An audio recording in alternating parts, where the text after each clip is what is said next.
Proclamación del Santo Evangelio según San Marcos. En aquel tiempo llamó Jesús a los 12, los envió de 2 en 2 y les dio poder sobre los espíritus inmundos. Les mandó que no llevaran nada para el camino, ni pan, ni mochila, ni dinero en el cinto, sino únicamente un bastón, sandalias y una sola túnica. Y les dijo: cuando entren en una casa, quédense en ella hasta que se vayan de ese lugar. Si en alguna parte no los reciben ni los escuchan, al abandonar ese lugar, sacúdanse el polvo de los pies como una advertencia para ellos. Los discípulos se fueron a predicar el arrepentimiento, expulsaban a los demonios, ungían con aceite a los enfermos y los curaban. Palabra del Señor. Uno más.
Muchas gracias, un aplauso para estos danzantes. Vamos a agradecerles.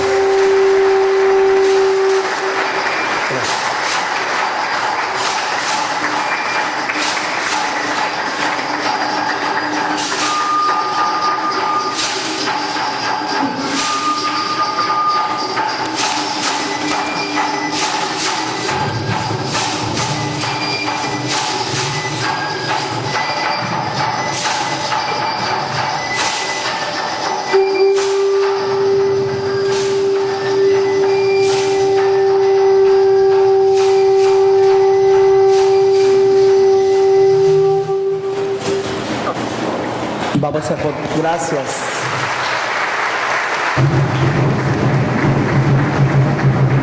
Ya pueden retirarse aquí, ya pueden retirarse.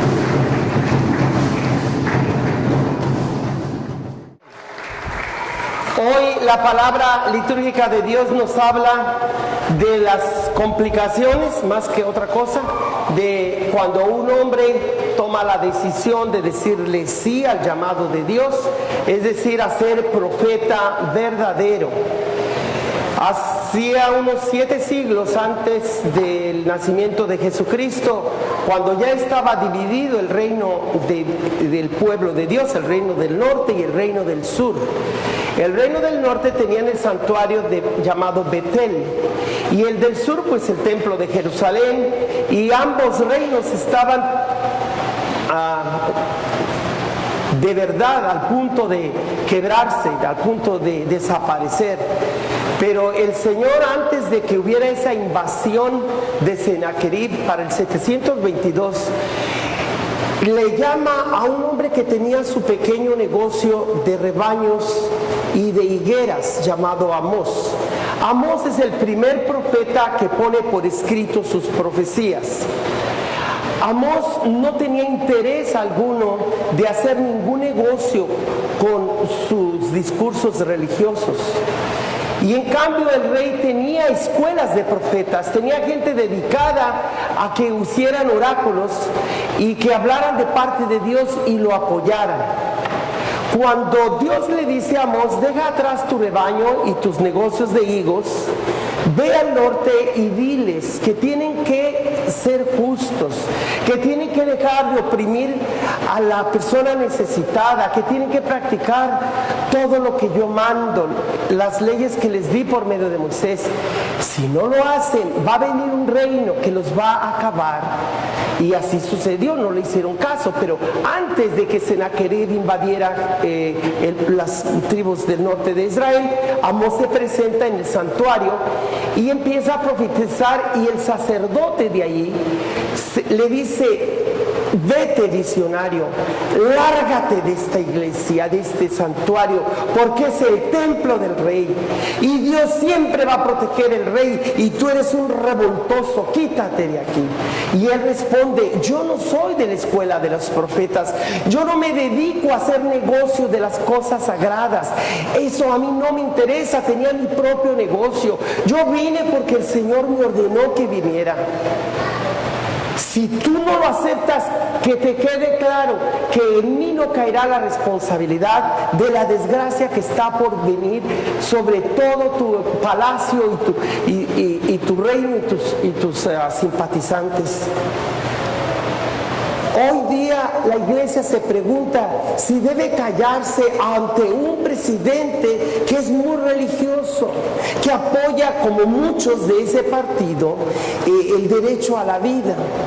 Y nos preguntamos muchos católicos por qué unos sacerdotes sí hacen política de una manera a favor de los candidatos a la vida, y otros sacerdotes, como el padre Joaquín, ¿verdad?, dicen, se mete a favor de los inmigrantes. ¿Por qué no evitan el tema de la política? ¿Qué les cuesta hablar solo de Dios? Eso era lo que el sacerdote Amasías le dio a entender a Amós. Tú no hables del pobre, de que porque el pobre se vende por un par de sandalias, quítate, eso no viene de Dios. Ese es tú, que eres muy socialista, como esa joven que ganó los escaños en la parte más populosa de Nueva York, de esta puertorriqueña, y le dicen: oye, tú eres una socialista. Entonces, los pecados más graves para el país de los Estados Unidos de América es que te llamen radical y que te llamen socialista. No importa que el presidente en secreto venda a la nación al traidor más grande y al que más odia Estados Unidos, que es el presidente de Rusia o el de Norte Corea. No, el presidente está correcto. No le hace que nos venda, y no importa qué acuerdos haga entre ellos. Hay gente que una vez que ha tomado decisión de apoyar a una persona, da la vida por eso. En este momento toda América está confundida porque no hay en quién confiar, ni a la iglesia, ni al gobierno, ni las leyes, ni tu dinero en el banco. A veces ni a papá ni mamá, porque se andan divorciando y a ver cuál gana. Es decir, no hay de quién confiar. Pero hoy la palabra de Dios les dice a todo el mundo: yo vine a crear un grupo de personas que sientan la dignidad por la que yo doy la vida. He establecido, dice el Evangelio, 12 personas, y en ellas establezco mi iglesia. Y aunque Jesús nos manda de 2 en 2, pero da la autoridad para que expulsen los demonios, para que unjan con aceite a los enfermos, pero sobre todo para que su palabra principal sea la conversión. Usted puede evaluar a este servidor y a cualquier sacerdote. Si su sermón no habla de conversión, no está respondiendo a su papel. Si yo fuera una persona que me dedicara solamente a favorecer un candidato o una ley, yo ya no estuviera frente de ustedes, porque hubiera reducido el evangelio de Cristo a la política. Pero también ha habido sacerdotes que se quedan en lo puro espiritual, en llevar las almas a Dios. No te metas con los inmigrantes, no te metas con lo del mundo, porque el Dios vino a salvar almas y llevárselas al cielo.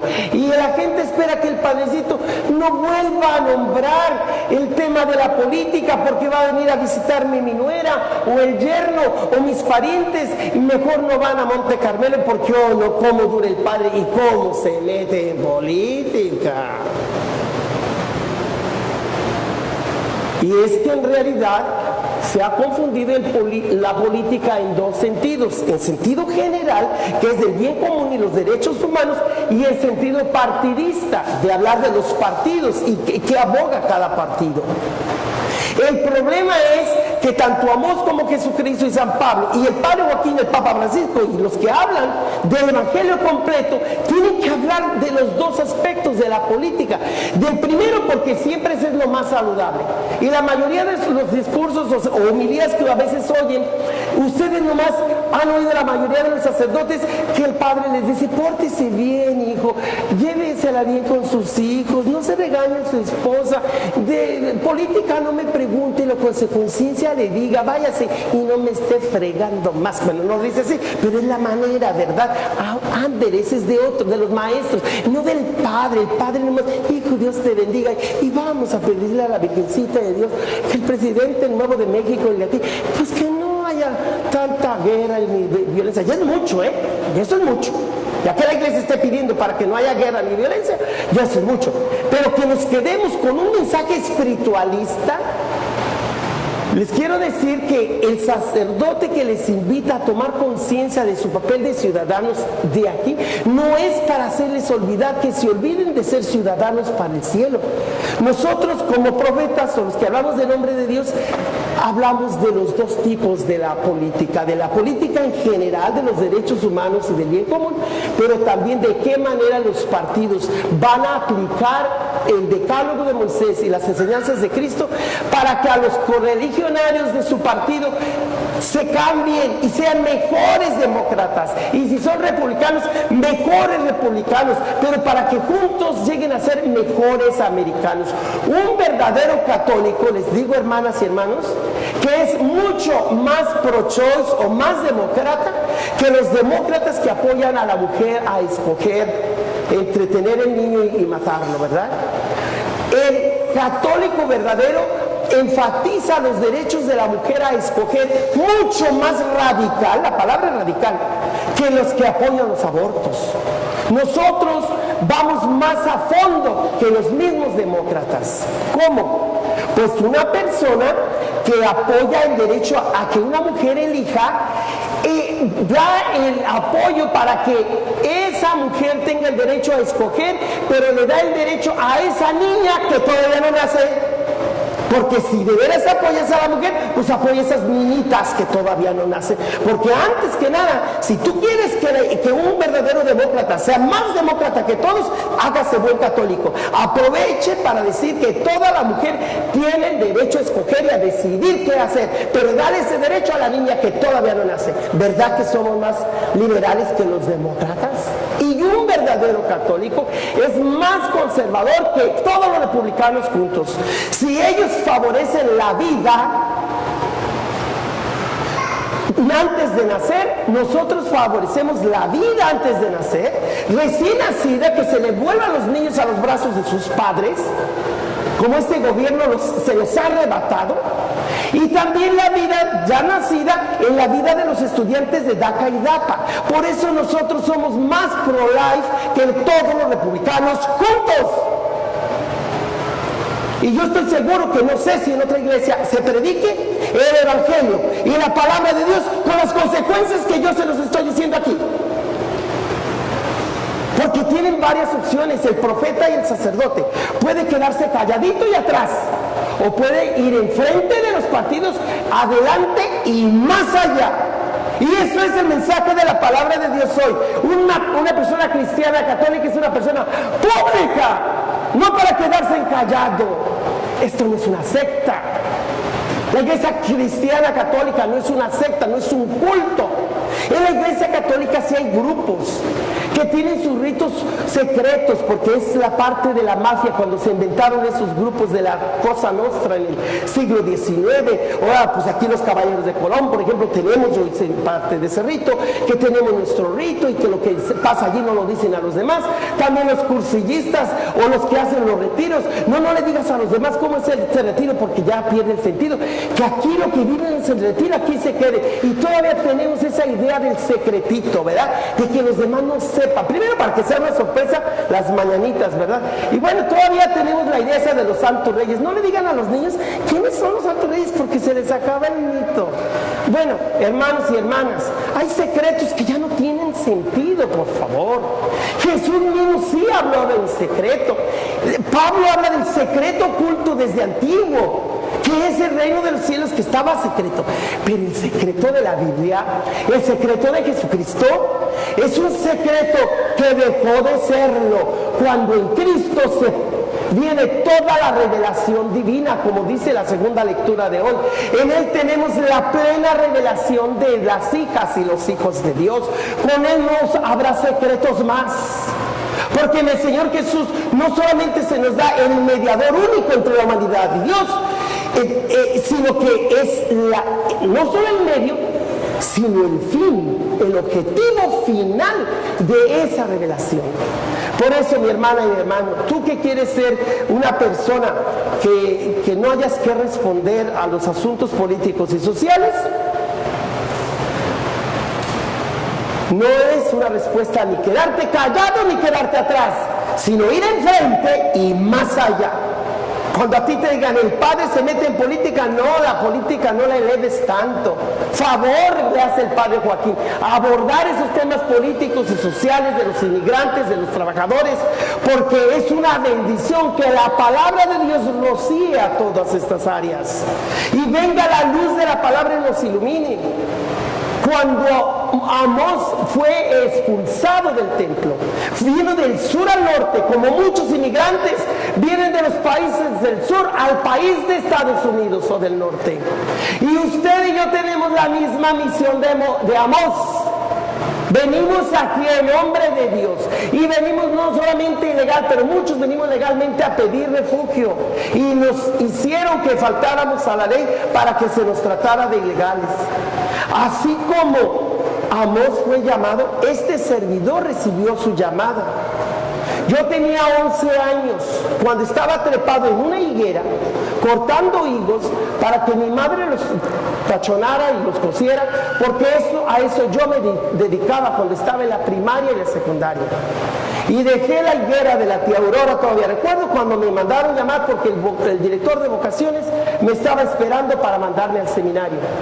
Todavía yo no leía, no sabía que había un canto que se llamaba La vocación del profeta y que venía de esta lectura. Cuando yo entre mis compañeros empiezo a leer ese estudio de Biblia que tenía de adolescente y leo el pasaje que escucharon hoy, todavía recuerdo que me quedé impactado, que hasta en el detalle de andar detrás de los yunta de bueyes y de las higueras, este hombre fue llamado.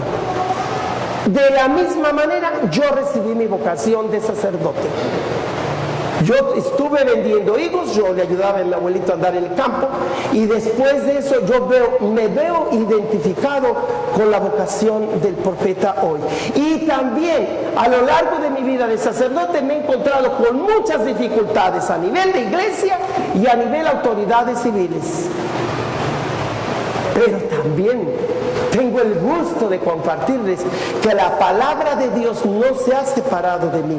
Este jueves todavía yo estaba deseoso de levantarme, porque les quiero confesar algo que ustedes no me pueden perdonar, porque yo soy el sacerdote, tengo que ir con otro compañero sacerdote a que me absuelva del pecado de la vanidad. Fíjese que me llamaron del canal, un canal de televisión aquí, a hacer el programa de Arriba Valle Central. Entonces yo en la noche, del miércoles por la noche, me quedé con la idea de levantarme, pues para verme a mí mismo, ¿verdad? Yo creo que mi nombre no debe haber sido Joaquín, sino Narciso. ¿Sí saben el mito griego de Narciso? Narciso es aquel que se sentía tan guapo, tan galán, que se miró en un estanque de agua límpida, con una espejos, no sé, y se miró tan, pero tan galán, al darse un beso se ahogó el pendiente, ¿verdad? Para no decir de otra manera. Se ahogó de tan guapo que se creyó, hasta el agua se tragó, ¿verdad? Entonces yo me quedé con la idea de levantarme a verme y me dormí. Pero el Señor no se durmió en el momento, porque hay dos programas a las 5 de la mañana, a las 6. ¿Alguno de ustedes lo vio por ahí? ¿No lo vio? A ver, lleven las manos, ¿alguno lo vio? Vale decir que quiero alimentar mi ego, ¿verdad? Pero bueno, el Señor a la hora de esa hora que estaba saliendo, yo estaba tan cansado, se me olvidó, oí una voz que me dijo, sí, yo te daré todo el Espíritu Santo que quieras y necesites, pero lo de tu diabetes y lo de tu salud, te me levantas. Y patitas para cuando las quiero. Yo supe que venía de Dios eso. Me levanto a hacer ejercicio, a caminar un rato. ¿Por qué? Porque eso el Señor no lo va a hacer por mí. Señoras, señores, el Señor los ama, los quiere mucho. Pues esto que digo ahorita, se los dije ayer a ellas también. Que desafortunadamente Estados Unidos no hayan en quien confiar ya más, ni en la voz del presidente, ni del sacerdote, ni de la escuela, ni en nadie. Por eso el mensaje de la palabra de Dios este fin de semana es: desconfía de quien quieras, pero no de mi palabra. Porque el cielo y tierra pasarán, pero mi palabra es más firme que el cielo y la tierra. Y yo les aseguro que si confían en mi palabra, ustedes serán mejores republicanos y mejores demócratas, porque entonces serán de verdad americanos. Ya les dije, un verdadero católico es mucho mejor que un radical demócrata y mucho mejor que un conservador republicano. ¡Mucho mejor! ¿Por qué? Porque la palabra de Dios es lo más sólido, que nos dice que respetes la vida toda y de todos, la dignidad de cada hombre y cada mujer, desde el vientre hasta la tumba, no nomás la vida no nacida, como los republicanos. No nomás los inmigrantes o las parejas homosexuales que quieren llamarse matrimonio, que eso es lo que apoyan muchos demócratas. No. Cuando de veras estudias la palabra de Dios y la obedeces y la celebras, vas a ver cómo ella, sus brazos de misericordia alcanza para todo ser humano, la vida no nacida, la recién nacida, el inmigrante, los homosexuales, los narcos, los peores criminales. Dios no deja a nadie fuera de sus brazos. Ellos son los que deciden si acogerse a su pecho y sentir su amor y su perdón y su misericordia, o escabullirse debajo de los dedos y huir como que si Dios fuera su enemigo. El sacerdote habla en nombre de Dios y siempre hablará a favor de las víctimas, de los pobres, aunque nos llamen socialistas y comunistas y radicales. Y el sacerdote siempre debe hablar que el matrimonio es solamente entre un hombre y una mujer y nada más, y que hay que respetar la vida no nacida, y que en ellas mismas les decimos a las mujeres a favor del aborto, que nosotros, más que favorecer el aborto, favorecemos que ellas tienen el derecho a escoger, pero que ese derecho llega hasta la misma niña no nacida. Así es que no nos digan, que no nos cuenten, ¿verdad?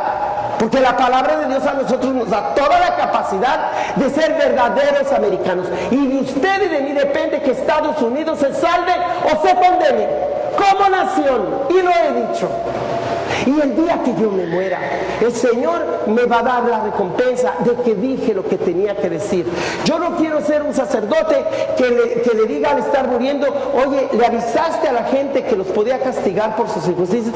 No, es que tuve miedo. Si les hablaba de los inmigrantes, no le echaban suficiente dinero a la canasta. O si hablaba en contra de los que de los pro-life, iban a decir que ya no iban a ser miembros de la parroquia. Y el Señor le va a decir a ese sacerdote, ese profeta: oye, cuando estuviste en vida, ¿cuándo te dejé sin comer? No, pues nunca. ¿Cuándo te dejé encuerado? No, pues nunca. Siempre tenía para comprarme ropa y buenecilla, ¿verdad? ¿Y cuándo te dejé sin amistades que te dieran su cariño? No, pues me sobraba, no había que ser con tantos. Entonces, la misión que te dejé, pues, ándale. De eso yo no voy a sufrir. Más bien me va a llamar la atención el Señor y decir: oye, ¿cómo me los torturaste tanto tiempo en el sermón, verdad? Eso sí me va a llamar la atención. Pero con eso quiero decirles, mis hermanos, que estoy no 100, 1000% convencido que el sacerdote debe hablar en público de los asuntos de economía, de política, de la salud, de la educación de los inmigrantes. Y si no lo hace, a él le va a pedir cuentas. Pidamos por todos los obispos en este país y por todos los sacerdotes que no pierdan su vocación profética y de pastores, que deben de atraer la palabra de Dios y plantarse ahí, aunque caigamos gordos. Entonces ya caemos algunos. Con esto quiero decirles, mis hermanos y hermanas, que la palabra principal del sacerdote es conversión. Conviértanse. Dile a tus compañeros demócratas que no sean tan aborcionistas, dejen esa parte radical. Y diles a los republicanos que no sean tan mochos, nomás apoyar la vida hasta que nace el chamaco, pero una vez que nace, olvídate, Dios, mundo cruel, y hasta separar niños de los brazos de sus madres y padres en la frontera. Eso es ser republicano, eso es ser católico, eso es ser creyente de la Biblia. ¿Cuál? Eso es abusar de la Biblia, eso es abusar de la religión. El señor Bush, igual que el señor Trump, han hecho lo mismo. Han usado el sentido religioso para tener sus votantes y sus simpatizantes. Y yo no me he puesto a decir que sea yo un simpatizante de Obama, el que deportó a tanta gente. Tiene muchas cosas buenas, pero tampoco le he aplaudido su posición a favor del matrimonio gay y de los abortos. Por eso a mí no me pueden tildar de que me voy con un partido y en contra de otro. No me pueden hacer ninguna demanda, porque yo no me quedo abajo ni atrás, sino enfrente, adelante y más allá. A mí no me pueden decir que yo me meto en política, sino la política se metió conmigo y yo he respondido en nombre de Dios. Porque ustedes no pueden quedarse con el engaño que lo que diga el presidente es lo que hay que creer, y todos muy calladitos y en secreto. No, la Iglesia Católica no es un culto secreto, es una fe pública que se tiene que decir a los cuatro vientos por todas las redes sociales. Por eso, hermanos y hermanas, si vieron en el canal 21 que hubo esa controversia de que, bueno, se está debiendo o no, o es cierto o no que tenemos esta deuda, al ratito que se queden al festival, voy a leer en público los correos y los estemes del encargado de finanzas de la diócesis para ver que es verdad que hay una deuda que pagar, y que por otro lado el obispo dice que ya no quiere vender la iglesia. Él nunca quiso en realidad, pero sus allegados siempre le han sugerido que Monte Carmelo, Santa Genoveva y San Alfonso se vuelvan a reunificar, y hace tiempo sucedió eso y no funcionó, y ahora lo quieren hacer de nuevo. En otras palabras, cerrar esta parroquia, juntarla con las otras iglesias, según dijo el obispo, pero no venderla. Señor obispo, le agradezco que eso que dijo lo ponga en una carta para poderla yo leerla a mis feligreses. No sé cuándo me la va a dar y si me la va a dar o no. En otras palabras, este sacerdote está diciendo las cosas como son, tanto a la autoridad eclesiástica como a la autoridad civil, para que esta parroquia siga siendo la casa de la Santísima Virgen del Carmen y de su Hijo Jesucristo, y ustedes, sus hijos y los hijos de sus hijos, siempre tengan aquí instrucción religiosa y también los sacramentos. El jueves pasado yo hice una reunión para catequistas y para padres de familia. Vinieron 2, 3 personas. Tengo la triste noticia de decirles que yo no tengo catequistas para dar catecismo, que yo no puedo dejar de dar la misa para ponerme a enseñar el catecismo a sus hijos. Si de entre ustedes, papás, no hay catequistas y no hay suficientes catequistas que me ayuden, no habrá catecismo por 1 año, 2 o 3 o 5. Pero si vienen catequistas, si vienen padres de familia, a ustedes les prepararé esos niños. Padre de familia que no venga a los retiros que vamos a hacer los sábados en el otoño, padre de familia que no le vamos a poder dar los sacramentos a sus hijos, porque es fácil de decir, en la iglesia de Monte Carmelo dan catecismo y aunque no vayan todos los días, con que lo registremos tenemos la seguridad que habrá primera comunión. Pues hoy te lo recuerdo, no tengas esa seguridad y ya no estamos recibiendo suscripciones. ¿Por qué? Porque quiero primero que los padres y madres se suscriban para ellos recibir la primera instrucción, sean los primeros instructores de sus hijos, y luego vamos a ver cuándo empezaremos el programa de catecismo. Se acabó que estén jugando con la religión y con la iglesia. Todos coludos o todos, ¿cómo dice? Todos rabos o todos coludos, todos rabones o todos. O sea, o se hacen las cosas con la ayuda de todos o yo solo no podré hacerlo. Ya saben, hablen a la oficina para que vengan a esa reunión este jueves a las 7, por si quieren que sus hijos reciban la instrucción. Usted será la primera catequista porque usted como padre o madre de familia, usted enseñará a sus hijos la fe. Y con eso, mis hermanos y hermanas, la vocación de profeta no es del padre solamente, ni de la catequista, sino de usted, mamá y papá. Bienvenidos no a un club, sino al pueblo de Dios, donde todos somos responsables de todo lo que en la casa de Dios sucede. ¿Creen ustedes en Dios Padre Todopoderoso, Creador del cielo y de la tierra?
Muchas gracias, un aplauso para estos danzantes, vamos a agradecerles.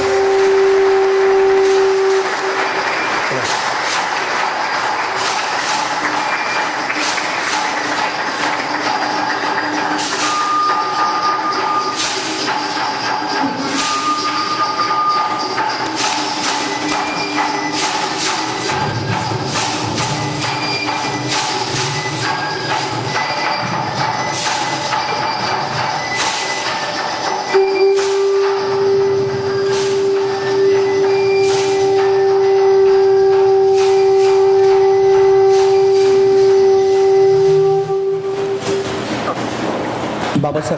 Gracias.